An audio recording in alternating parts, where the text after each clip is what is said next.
हाय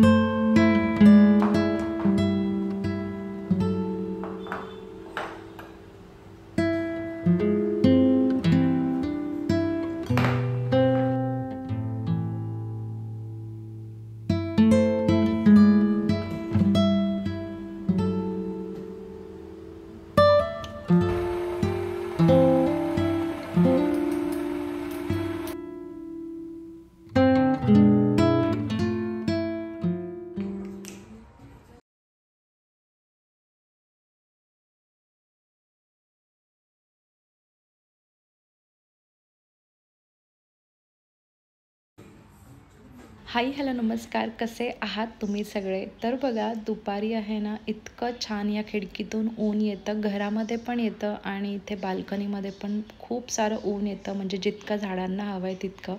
तर माझे जे इंडोर प्लांट्स आहेत ना, ते देखील मी खिडकीच्या आजूबाजूला ठेवते जेव्हा त्यांना ऊन म्हणजे पाहिजे असतं तेव्हा.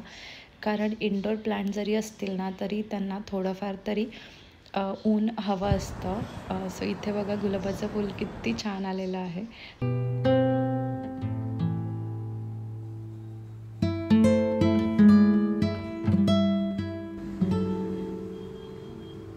तर आज तुमच्यासोबत व्हिडिओ शेअर करायचं रिझन म्हणजे की मी तुम्हाला लास्ट टाईम सांगितलं होतं की मी डीमार्टमधून काही बास्केट्स घेतले होते. तर त्याचा परफेक्ट असा यूज मी आजच्या व्हिडिओमध्ये तुमच्यासोबत शेअर करते.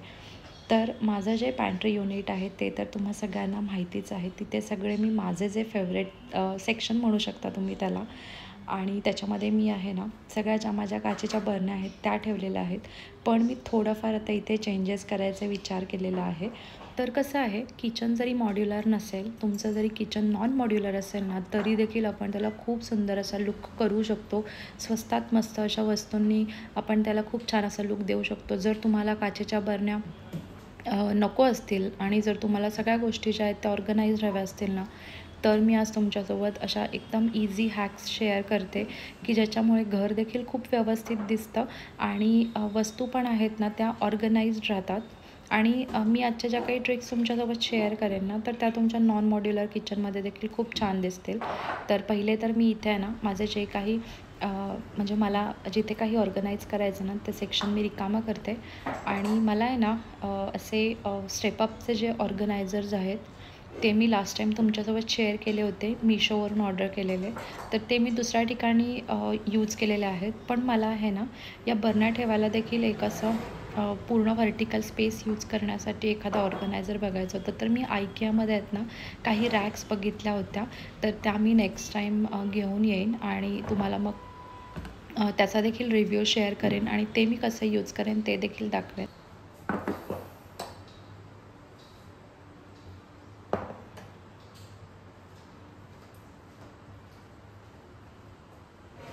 तर आज मी काही रिस्टॉकिंग वगैरे नाही करत आहे. सगळं काही माझं सामान जे आहे ते भरलेलं आहे. फक्त मी तुमच्यासोबत काही ऑर्गनायझेशनच्या ज्या टिप्स आहेत त्या शेअर करते. तर मी आता जर हे काम काढलेलंच आहे तर म्हटलं एकदा एक शेल्फ ज्या आहेत त्या क्लीन करून घेते. एखादा कपडा मारला ना की छान वाटतं, स्वच्छ वाटतं किचनमध्ये. आणि मी आहे ना हे असं आधीमध्ये करत असते, म्हणजे काही रिकामा वगैरे झाला ना तर बरण्या लगेचच मी घासून घेते, त्या तशाच ठेवत नाही. आणि त्याच्यामध्ये जेव्हा पण मला सामान भरायची वेळ येते ना तेव्हा नेहमी माझ्या बरण्या आहेत ना त्या मी धुवून घासूनच घेते. आणि जर चुकून काही सामान राहिलं असेल आदल्या महिन्याचं तर ते मी काय करते, वाटींमध्ये काढून घेते आणि बरण्या रिस्टॉक करते आणि त्याच्यावरती जे जुनं सामान आहे ना ते भरते. त्याच्यामुळे काय होतं, जुनं सामान देखील वापरलं जातं पहिले आणि बरण्या देखील क्लीन होऊन जातात.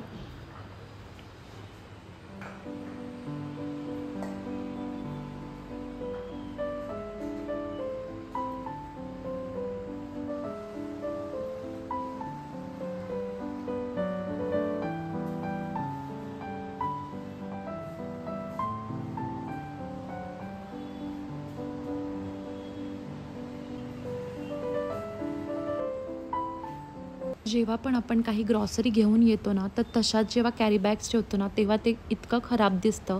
तर मी काय करते, जेव्हा आपण ग्रॉसरी घेऊन येतो ना, लगेच ते काही सामान असतं ना, त्याला आपल्याकडे कधी एक्स्ट्रा भरण्या नसतात, आपल्या सगळ्या भरलेल्या असतात. तर तेव्हा आहे ना मी जे एक माझ्या मुलाचं बास्केट म्हणजे खूप जुनं बास्केट आहे, तर त्या बास्केटमध्ये सगळी ही जी काही ग्रॉसरी घेऊन आलेली असते ना ती ठेवून देते. फक्त जे काही फ्रोझन असतं त्या गोष्टी मी फ्रीजमध्ये ठेवून ही सगळी जी ग्रॉसरी आहे ना ती मी या बास्केटमध्ये ठेवून देते. सगळ्यात इझी काम. आणि हे तुम्ही कुठेही ठेवलंत ना, आपल्याला जेव्हा वेळ नसतो तेव्हा आपण वरतीच कुठेतरी ओट्यावरती वगैरे ठेवतो ना, तर हे असं जरी ठेवलं ना तरी देखील ते छान वाटतं. तर मी आहे ना हे जे बास्केट आहे ते कॅबिनेटमध्ये किंवा एखाद्या ड्रॉवरमध्ये ठेवून देते जी काही ग्रॉसरी आणलेली असेल. कारण मला आहे ना काय होतं, तुमच्यासोबत शूट करायचं असतं तर मग मला त्याच दिवशी वेळ नाही मिळत, दुसऱ्या दिवशी वेळ मिळतो, तर मग मी या बास्केटमध्ये ठेवते. किंवा आपण पण जेव्हा वर्किंग असतो तर आपल्याला वेळ नसतो जेव्हा आहे त्या दिवशी भरून ठेवायला, तर तुम्ही अशा पद्धतीच्या बास्केटमध्ये जी काही ग्रॉसरी आणून ठेवता ती ठेवू शकता.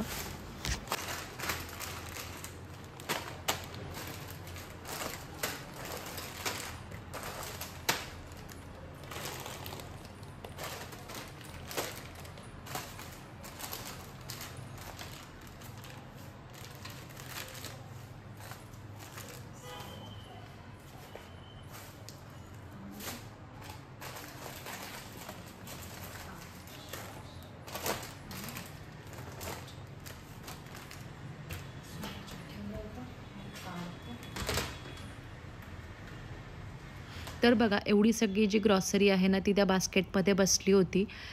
तर आत्ता आहे ना मी तुमच्यासोबत लास्ट टाईम व्हिडिओमध्ये शेअर केलं होतं. डीमार्टमध्ये हे खूप छान असे बास्केट्स मी बघितले होते आणि इतके मला आवडले ना ते. म्हणजे मी जनरली आहे ना खूप विचार करून वस्तू घेते. पण हे जेव्हा मी घेतले होते ना तेव्हा माझा काहीच प्लॅन नव्हता की मी हे कशासाठी वापरणार आहे. पण मी घेऊन ठेवले होते कारण मला म्हणजे परत भेटतील की नाही असं होतं. तर हे जे बास्केट्स आहेत ना दिसायला तर खूप छान आहेत. प्लास्टिकचे आहेत. याचा जो हँडल आहे ना त्याच्यावरती जे वुडन लावलेलं आहे ना रॉड, ती वरच्यावरती चिटकवलेली आहे. तर काही बास्केट्सचं ते खराब होतं. तर तुम्हाला जर दिसले आपल्या पुण्याच्या डीमार्टमध्ये आहेत की नाही मला तुम्ही नक्की कमेंट करून सांगा. तर ह्याची क्वालिटी ठीकठाक आहे, म्हणजे खूप जास्त खराब नाही आहे. फक्त हे जे वुडनचं जे वरती लावलेलं आहे ना ते मे बी निघू शकतं, पण बाकी बास्केट्स एकदम परफेक्ट आहेत. याच्यामध्ये मला 2 साइजेस दिसल्या. मला सेम साइजेसमध्ये हवे होते, पण अनफॉर्च्युनेटली यामधले मला व्हाईट कलर हवा होता आणि याच्यामध्ये ह्याच 2 साइजेस अवेलेबल होत्या, म्हणजे सिंगल पीसेस अवेलेबल होते, म्हणून मग मी घेतलं. तर मोठं जे आहे ना ते 149 रुपीजचं आहे आणि छोटं जे आहे ना ते 129 रुपीजचं आहे. तर प्राईज वाईज तर एकदम परफेक्ट आहे. आणि मेन म्हणजे मी तुम्हाला दाखवते IKEAमधून सेम असेच फक्त मेटलमध्ये जे बास्केट्स आहेत सेम अशाच क्वालिटीमध्ये, फक्त मेटलमध्ये. पण आपल्याला आहे ना जर अफोर्डेबल मिळत असेल ना तर मला असं वाटतं की त्या गोष्टी तुम्ही घेऊन ठेवा, कधी ना कधी कशासाठी तरी त्या वापरता येतील अशा, म्हणून मी घेते. तर ह्या बास्केट्समध्ये मी आहे ना सगळी जी काही ही जी ग्रॉसरी आहे ती ठेवणार आहे. आणि मेन म्हणजे हे जे बास्केट्स आहेत ना हे दिसायला खूप सुंदर आहेत. तर तुम्ही हे कुठेही ठेवलं, जर तुमचं कुठे ओपन शेल्फ आहे, तुमचं नॉन मॉड्युलर किचन आहे, तिथे तुम्ही अशा बास्केट्समध्ये तुम्ही काहीही स्टोअर करू शकता. आता ही जी ग्रॉसरी आहे आपल्याकडे प्रत्येकाकडे, माझ्याकडे जसं कॅबिनेट आहे तसं नसेल, तर तुम्ही अशा बास्केटमध्ये जी एक्स्ट्राची जी ग्रॉसरी आहे ती ठेवलीत ना तरी देखील खूप सुंदर वाटणार आहे. आणि जेव्हा पण आपण किचनमध्ये नॉन मॉड्युलर किचनमध्ये जेव्हा बास्केट्स यूज करतो ना तेव्हा प्रत्येक जागेची जो लूक आहे ना तो इतका चेंज होऊन जातो, खूप सुंदर दिसतं मेन म्हणजे. तर मी याच्यामध्ये सगळी जी काही एक्स्ट्राची जी ग्रॉसरी आहे ती व्यवस्थित अशी म्हणजे जसं लागेल तसं, तर या मोठ्या बास्केटमध्ये मी जे काही ग्रॉसरी आहे ती ठेवली आहे. आणि दुसऱ्या बास्केटमध्ये मुलांचं जे काही स्नॅक्स आहे की जे आपण जनरली फोडून ठेवत नाही, जेव्हा लागेल तेव्हाच काढतो, तर ते पॅकेट्स आपण तसेच ठेवतो. तर आणि कुठल्याही डब्यामध्ये वगैरे ठेवलं स्टीलच्या प्लास्टिकच्या तर आपल्याला खाली ठेवलेली वस्तू दिसत नाही. त्यासाठी मी प्रत्येक टायमाला जी काही एक्स्ट्राची जी ग्रॉसरी आहे ना ती मी बास्केट्समध्येच ठेवते किंवा ट्रान्सपरंट डब्यांमध्ये ठेवते. तर हे जे काही सामान आहे, आता नूडल्स म्हणा तर ते आपण पॅकेट्स कुठे बर्नरमध्ये काढून ठेवत नाही, तर ते अशा पद्धतीने तुम्ही इथे ठेवू शकता. तर हे सगळं जे काही आहे ना ते मुलांच्या स्नॅक्स मी छोट्या बास्केटमध्ये स्टोअर केलेलं आहे. आज हे तुमच्यासोबत शेअर करायचं रिझन म्हणजे की आपलं जर काही नॉन मॉड्युलर किचन असेल तर असं काही नाही आहे की त्याच्यामध्ये आपण काही करू शकत नाही. स्वस्तात मस्त अशा वस्तू आहेत त्या आपण वापरू शकतो. आणि कसं आहे ह्या गोष्टींना ना थोडंफार आपल्याला डोकं चालवायला लागतं, बाकी काही नाही. आणि मी आहे ना म्हणजे एक व्हिडिओ बघितली होती शॉर्ट्स, तर खूप असं छान वाटत होतं. त्यांनी असं पूर्ण पॅन्ट्री सेक्शनमध्ये वरती सगळ्या अशा बरण्या वगैरे ठेवल्या होत्या, तर तुम्ही साध्या पण बरण्या ठेवल्यात तरी खूप छान दिसेल. आणि खाली आहेत ना सगळी जी काही एक्स्ट्राची जी ग्रॉसरी आहे ना, ती त्यांनी खालच्या सेक्शनमध्ये ठेवलं होतं. तर एकदम प्रॅक्टिकल असं वाटतं, म्हणजे प्रत्येक गोष्ट जी आहे ना ती एका सेक्शनमध्ये दिसली की ती वापरली जाते. मेन म्हणजे कुठेही तुम्ही डब्यांमध्ये ठेवलेली गोष्ट कधीतरी दिसत नाही, डबा मागे पुढे होतो.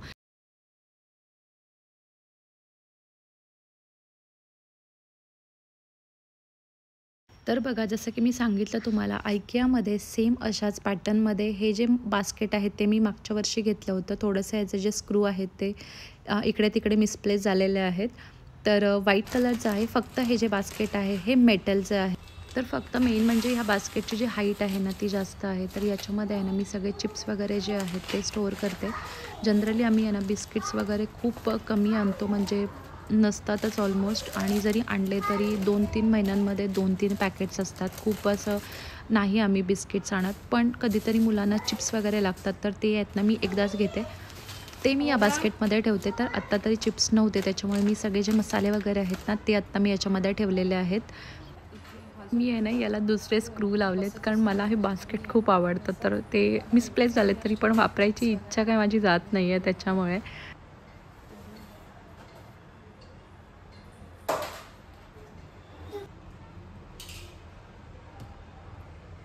माझं अर्धं काम झालेलं आहे आणि मी आहे ना दुपारी थोडंसं कमी जेवण करते. त्याच्यामुळे ना मध्ये मला 3 वाजता ना भूक लागते. तर तेव्हा मी स्मूदी बनवते. तर स्मूदीसाठी मी ऑलरेडी ड्रायफ्रूट्स जे आहेत ना ते भिजत घातलेले आहेत. तर स्मूदीसाठी किंवा ज्यूस वगैरेसाठी आहे ना मला असं एक कॉम्पॅक्ट असं एक ब्लेंडर हवं होतं. तर मी हे ऑन एअरचं हँड ब्लेंडर आहे, पोर्टेबल आहे हँड ब्लेंडर. तर ते मी आत्ता नवीन घेतलेलं आहे. मेन म्हणजे आहे ना डिझाईन याची एकदम स्लीक आहे. चार्जिंगवरती आहे, त्याच्यामुळे मला थोडंसं परफेक्ट वाटलं.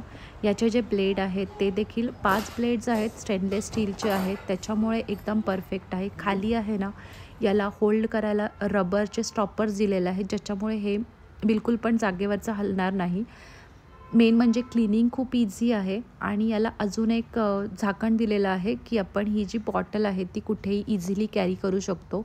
आणि पोर्टेबल असल्यामुळे जर कोण ऑफिसला वगैरे जात असेल आणि स्मूदी वगैरे काही हवं असेल किंवा ज्यूस वगैरे आपण फ्रेशली बनवू शकतो याच्यामध्ये, त्यासाठी एकदम परफेक्ट आहे. हे वापरायचं रिझन म्हणजे या पोर्टेबल ब्लेंडरचा जो जार आहे ना तो पूर्ण काचेचा आहे. प्लास्टिकचे आपले जनरली आजकाल आहेत ना प्लास्टिकचे बरेच निघालेले आहेत आणि माझ्याकडे पण प्लास्टिकचेच आहेत. तर मला हा वापरायचं तेच रिझन आहे. हा मेन ग्लासचा आहे आणि दिसायला तर खूप छान आहे. क्लिनिंगसाठी आपल्याला आहे ना डायरेक्टली हा ब्लेंडर आपण क्लीन करू शकतो. फक्त पाणी जे आहे ना ते डायरेक्टली ग्लासमध्ये गेलं पाहिजे. आणि मी याला चार्जिंग करून घेतलेलं आहे. चार्जिंग करून झाल्यानंतर आता मी क्लिनिंग करून घेते. तर क्लिनिंगसाठी हा आपल्याला 45 डिग्री असा टिल्ट करायचा आहे आणि फक्त ऑन करायचं आहे. ब्लेंडर आहे तो व्यवस्थित क्लीन होतो. याचे जे ब्लेड्स आहेत ते व्यवस्थित क्लीन होतात. आणि हा आपण असा जरी कुठेही स्टोअर केला तरी देखील व्यवस्थित राहील.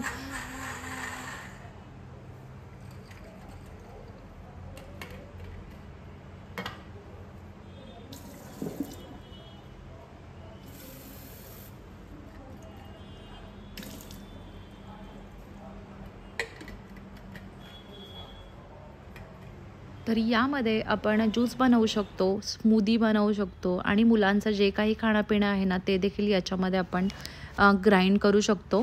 तर आता स्मूदीसाठी मी सगळे जे ड्रायफ्रूट्स आहेत ते घेतलेले आहेत. आणि मेन म्हणजे ही स्मूदी खाल्ल्यानंतर आहे ना, एक 2-3 तास बिलकुल पण भूक लागत नाही.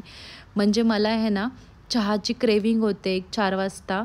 तर मी आहे ना, त्याच्या जागेवरती आता स्मूदी घेते आणि बनाना आहे त्याच्यामुळे एक स्वीटनर एक ॲड होतो. आणि साखर मी याच्यामध्ये बिलकुल टाकत नाही. फक्त चहामध्ये जी साखर घेते ना, ती तेवढीच माझी चहामधली जी साखर आहे ना, तेवढाच इंटेक आहे दिवसाचा.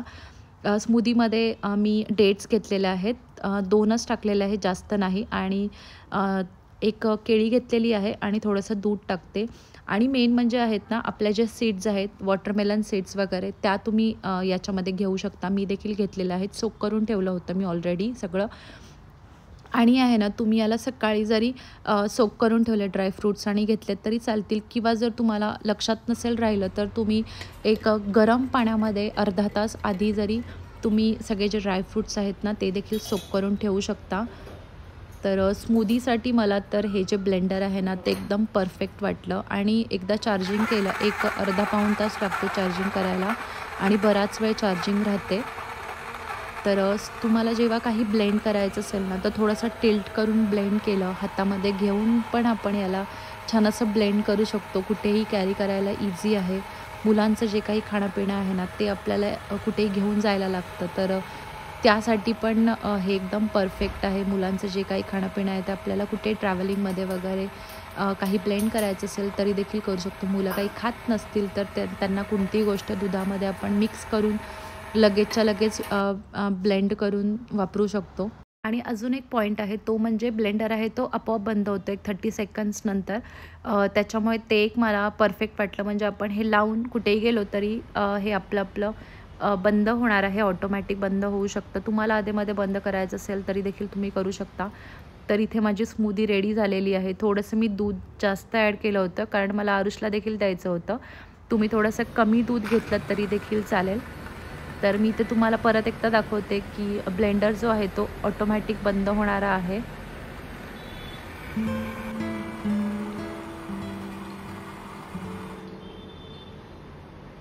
तर याची लिंक मी तुम्हाला डिस्क्रिप्शनमध्ये शेअर करेन. साईज वाईज हातामध्ये एकदम परफेक्ट बसतो, म्हणजे इझी टू हँडल आहे. तुम्ही ऑफिसला वगैरे देखील घेऊन जाऊ शकता, बाहेर देखील कुठे फिरायला गेलात तर तिथे देखील तुम्ही घेऊन जाऊ शकता. तर याची लिंक मी तुम्हाला डिस्क्रिप्शनमध्ये शेअर करेन.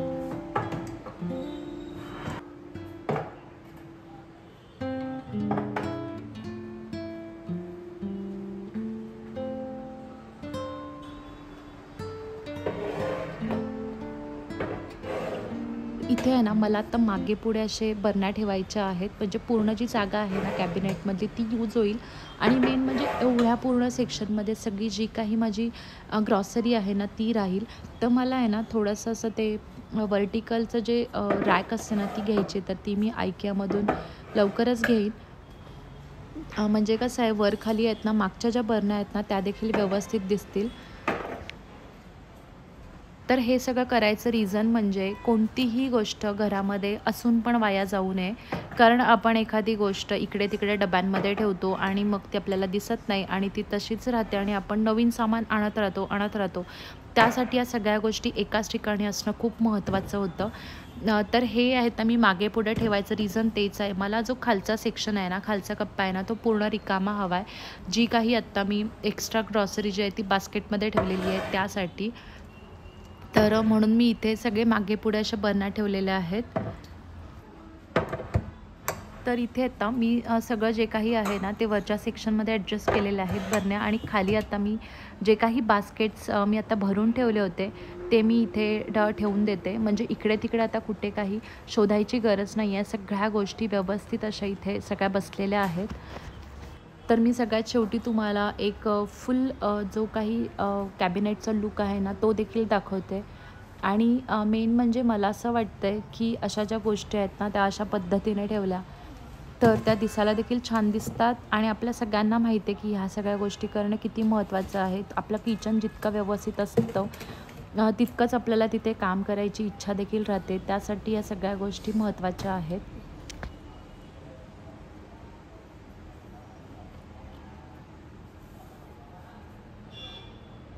तर अशा पद्धतीने माझा पूर्ण जो पॅन्ट्री सेक्शन आहे तो एका ठिकाणी ऑर्गनाईज झालेला आहे, दिसायला व्यवस्थित. आणि मेन म्हणजे सगळ्या ज्या गोष्टी आहेत त्या एकाच ठिकाणी ऑर्गनाईज झालेल्या आहेत. माझा जो ओट्याच्या सेक्शनमध्ये जे काही माझे कॅबिनेट आहेत ना तिथे सगळं मी भांडे वगैरे ठेवलेलं आहे. आणि इकडे जो माझा पॅरलल आपण काउंटरटॉप बोलू शकतो, तिथे मी सगळी जी काही ग्रॉसरी आहे ती ठेवलेली आहे. आणि आत्ता मला इकडे तिकडे कुठे काही शोधायची गरज पडणार नाही. सो आजची व्हिडिओ तुम्हाला कशी वाटली मला नक्की कमेंट करून सांगा. व्हिडिओ आवडली असेल तर लाईक करा आणि तुम्ही चॅनलवरती नवीन असाल तर सबस्क्राईब करा. भेटूया अजून एका नवीन व्हिडिओमध्ये. तोपर्यंत तुमची काळजी घ्या. Take care and bye.